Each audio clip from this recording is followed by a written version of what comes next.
Hello and welcome to Chicanime. My name is Lauren, and today I'm going to be continuing with my Shalltear Bloodfallen playlist, essentially. So this is yet another AniNews video. We're going to look at part 2 about how strong is Shalltear Bloodfallen. Part 1 is in the playlist that will be linked at the end. So if you missed that one, I just been kind of going through this playlist. So if there's if there are other AniNews Overlord videos that you have not seen yet, check out that playlist. But first, watch this video. Let's go! Last episode, we talked about all the abilities that came from Shalltear's vampiric side, including her original berserker-like form. But this time, we're going to talk about her remaining classes, and every single one of her known spells, skills, and abilities. As much as I'd love to talk about her divine equipment too, there's simply too much info on that to fit into this video. Okay, so let's take a look at what else went into Shalltear's build to classify her as one of the strongest 1v1 fighters in Nazarick. But first, don't forget you can get your Pleiades, Succubae, or Nabe merch from the links in the description. I guess. Now, let's begin. If you look closely at Shalltear's classes, there is Sense of Justice -450 is very funny to me. Really a consistent theme going on. They just seem to be a random assortment that was picked out for their powerful and useful abilities, as well as synergistic aspects with her overall build. As you may recall, only 20 levels were dedicated to the heteromorphic specific racial classes, those being her vampire levels.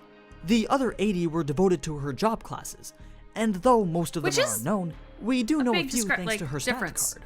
Specifically, she has 10 levels in Cleric, 5 in Cursed Knight, 5 in Valkyrie Lance, then an unknown amount in one called Blood Drinker, leaving approximately 60 levels unaccounted for. That's so many, oh my god. It's clear she's got a mixed blend of both warrior and caster classes, which would normally result in a mediocre build since spreading yourself too thin across too many roles typically isn't very ideal. But it would seem that Peroronchino found a way to get the best of both worlds, and we'll look into that real soon. Smart.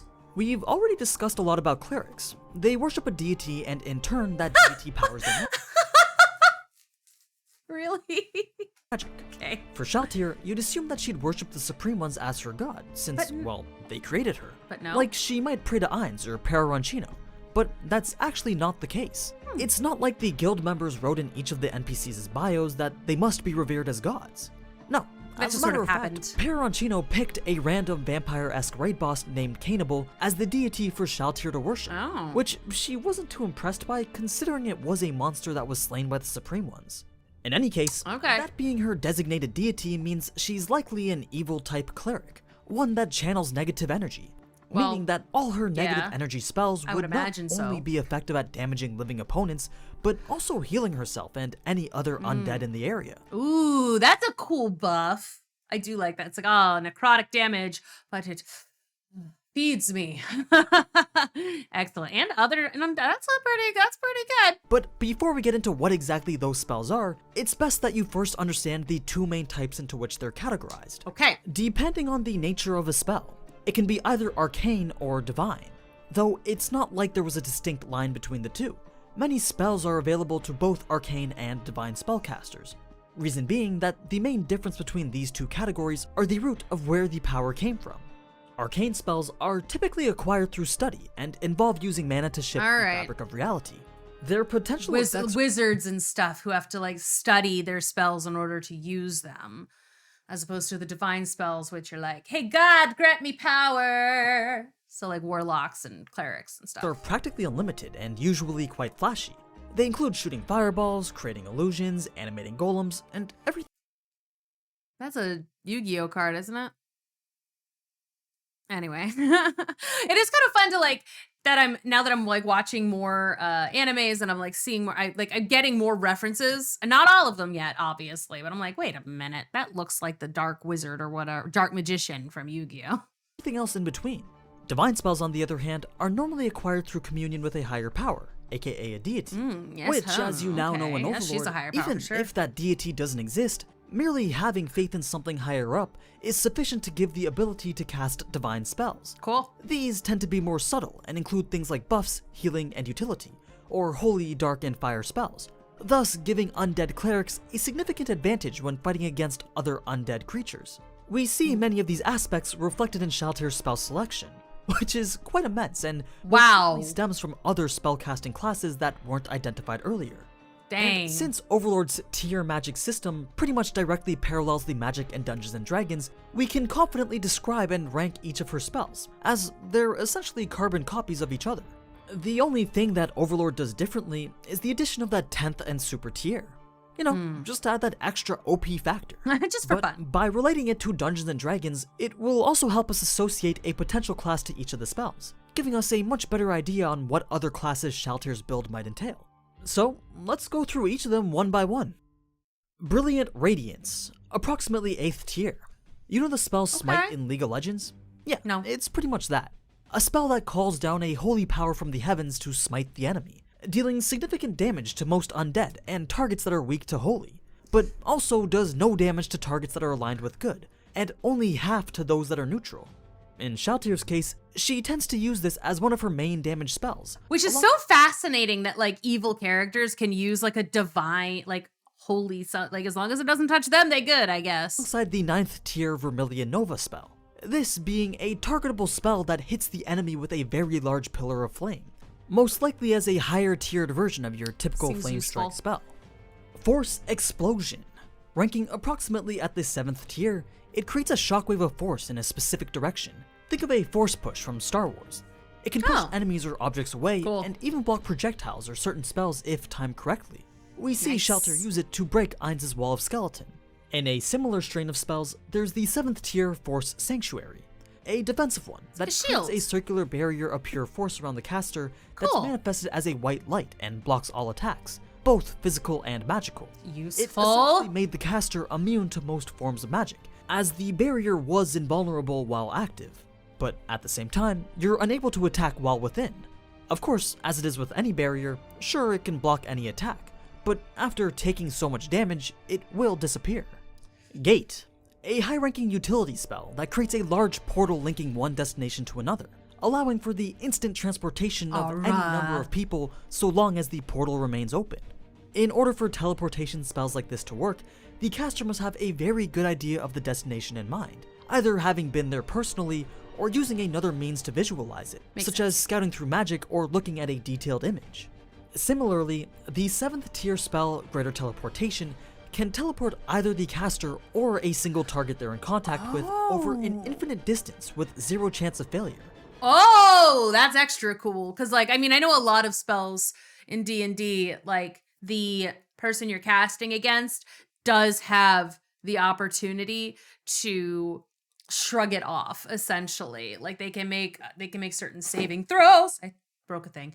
They can make saving throws and either take half damage or take no damage, depending on the spell and the level and like their makeup. Although magic missiles are a good spell for a wizard to have because those can't be avoided. They will always hit. They might not always do. I think that like they can take partial damage from them. Like they might not take, but they will hit, which is a good spell to have. Meaning 100% teleportation accuracy. You see, regular teleportation had a chance of misfiring and sticking the caster in a completely different destination than intended. That's not great. I mean, it's and such a good risks mechanic. Increased when the caster was less familiar with the destination, because once again, the caster needed to be able to properly envision the destination in their mind before teleporting. Greater Lethal, a very high-ranking spell that deals a significant amount of negative energy to a single target, meaning it could act as a powerful healing spell for undead or a damage spell against living creatures. It seems to function identically to the divine spell from Dungeons & Dragons known as Inflict Wounds. This came in 5 variants of increasing potency: Inflict Light, Moderate, Serious, and Critical Wounds, then a final variant simply called Harm. If we had to guess, Greater Lethal would be an upgraded version of Harm, and Harm basically dealt a significant flat set of damage that scaled with the level of the caster. So that makes sense. It's likely that Greater Lethal acted this way as well. Implosion. One of my personal favorites. Have you ever wondered what would happen if you spawned a black hole inside of someone? No? No. Just me? Oh, okay. I mean, I have though wondered what would happen. Like, 'cause Alec and I are watching Black Clover, right? And so it's like Finral gets made fun of a lot for his spatial magic, but I'm like, yeah, but what if he opens a portal inside somebody? Could he do that? I don't know. Like, could he open a portal, and like bisect somebody? Like, I do wonder about that kind of thing. And I do wonder why they didn't do it to Thanos and the Avengers, because they did it to somebody else in that movie. So it's like, somebody actively thought about it. Why? Stephen Strange, why didn't you just cut Thanos in half with a portal while you were on Titan? Just cut him in half. Anyway. Or he could have did it, or Wong did it when they were in New York and he didn't have most of his he only had two stones. Just cut off his hand with a portal. He wasn't there. Never mind. But like the point is, I don't remember actually. It's been a long time since I've seen Infinity War, not gonna lie. But I do know that Stephen Strange was on Titan and could have used a portal to cut off Thanos' hand, and then he would not have the glove. I don't know why he did not do it, or why they didn't have that plan. Anyway, explain that one to me, please. Because I might have just missed it. And I feel like people are going to come at me for that the way that I will go at people for asking why they didn't just ask the Eagles in Lord of the Rings to help with the ring, because there's really good lore reasons for that. Anyway, let's go. Implosion is pretty much that. A 10th tier spell that causes the bodies of multiple creatures to collapse in on themselves.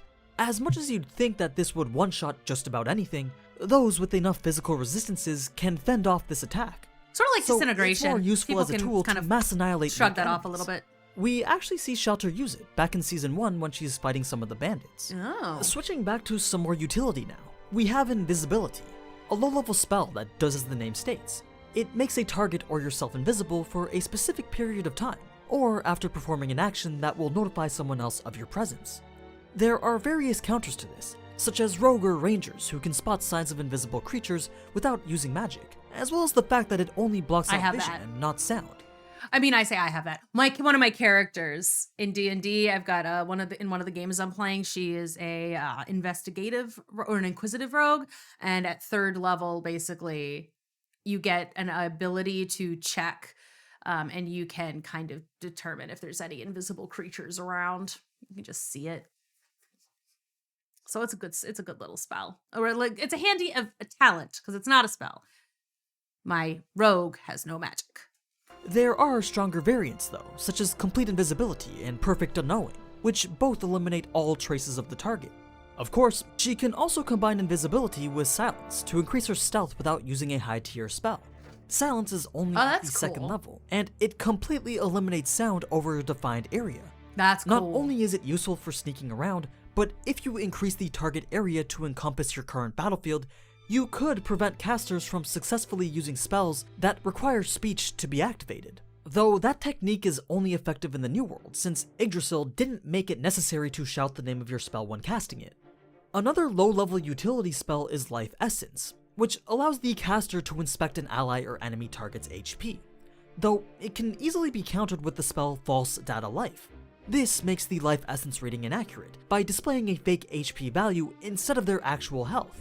Shalltear also has Mana Essence, which pretty much does the same thing except for mana instead of HP, and once again, it can be countered with False Data Mana.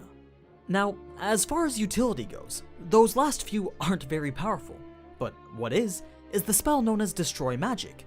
In D&D, there are magic negating spells known as Dispel Magic and Greater Dispel Magic. Okay, but yes. Destroy Magic is an even more powerful version of those, placing it around the 9th tier.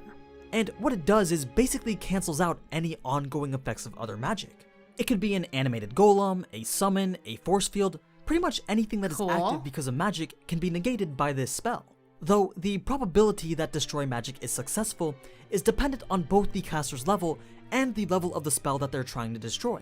As you'd expect, the stronger you are as a caster, the more likely it is for Destroy magic to be successful.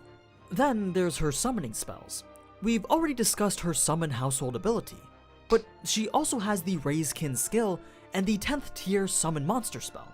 Summon monster is the highest level of summoning magic, and is capable of creating the strongest creatures. You can expect their levels to be around 70 to 85. Dang! The caster can choose from a wide It's got selection the of Joker and Evil Dr. Sweets from Atlantis is who this is. creatures to summon, though certain spellcasters can specialize in specific types of creatures. So we've been through damage spells, healing spells, a whole bunch of utility, and now summons. How about we mix in some of her time magic now? Time Accelerator. This speeds up time relative to your opponent, which in turn lets you move at unnatural speeds. I did not realize she had that. Slows to a crawl. Of course, it has been mentioned that certain magic abilities and items can render one immune to the relativity effects of time magic. In such cases, these individuals aren't slowed down or stopped, and can continue to move at the same speeds as the caster. I just kind of, I thought that like she was like, as a vampire, I thought that vampires could just move faster. Thought they were just had super speed or super strength. It'd be interesting if other vampires don't actually have super speed. They just can move through time at a faster rate. Overall, Time Accelerator seems to be a slightly weaker version of the 10th tier arcane spell Time Stop. This one slowing your opponent down by such a significant amount that they appear practically immobile.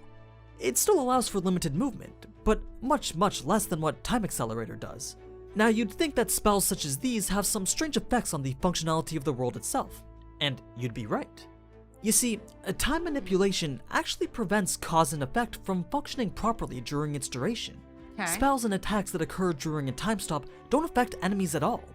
Instead, after the caster would have to time the casting of their spells so that their effects are synchronized to take place the instant the time spell ends. So it's not like time manipulation was some extremely OP uncontrollable move. It likely required a high level of skill, in-game experience, and knowledge to successfully pull off a combo that made the most of these spells. Right. Finally, like getting in and setting a trap kind of thing so that the person, when time resets, they fall through the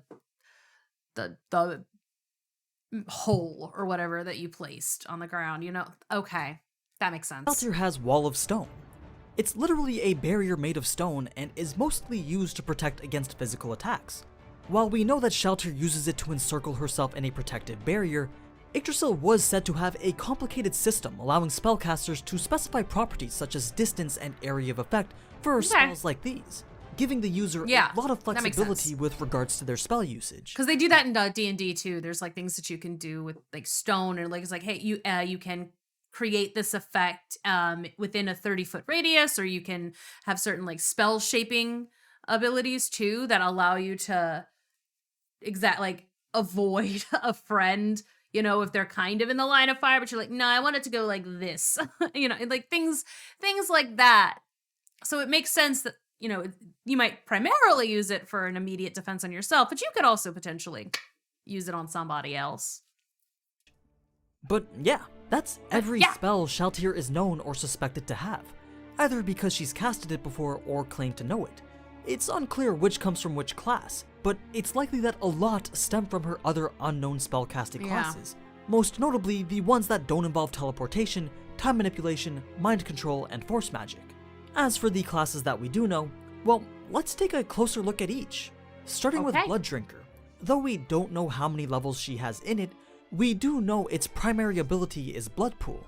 As Shalltear kills her targets, she can collect their blood in an orb that would hover by her side. This blood can then be used for many things, most notable of which was a source of mana to cast spells with. Nice! Which would definitely be an essential tool to spellcasters. That's cool. I suspect not every spellcaster had access to it.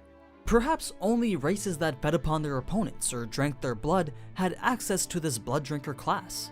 Then she has her 5 levels in Cursed Knight, which may sound similar to something like a Black Knight or an Evil Paladin, but Cursed refers to something much more significant. After all, supernatural afflictions like lycanthropy and vampirism are frequently referred to as curses, so perhaps a Cursed Knight is only available to warrior classes like those.